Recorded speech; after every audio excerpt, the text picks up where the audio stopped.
ஆனால் நிறைய நேரத்தில் நமக்கு சிங்கக்குட்டி போல் இருக்கிறோன்றது நமக்கு தெரியல, அதான் பிரச்சனை. இயேசு வந்து யூதாவின் சிங்கம்னு சொல்கிறோம், நாம் அவருடைய பிள்ளைகள். அப்போ நம்ம யார்?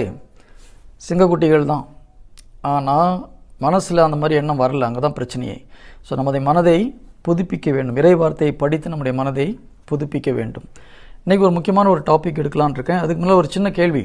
நீங்கள் குருக்களுக்காகவும் கன்னியர்களுக்காகவும் அவங்க பரிசுத்தமாக வாழணும்னு ஜெபம் பண்ணீங்க, ரொம்ப நல்ல ஒரு விஷயம். என்னுடைய கேள்வி என்னென்னா, நம்மை விட குருக்களும் கன்னியர்களும் பரிசுத்தமாக வாழ வேண்டுமா, வாழக்கூடாதா?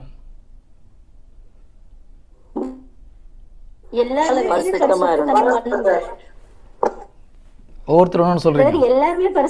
எல்லாருமே பரிசுத்தமா வாழணும்ன்றது. ஓகே, வேற யாராவது? மற்றவங்க சொல்லுங்க பார்க்கலாம்.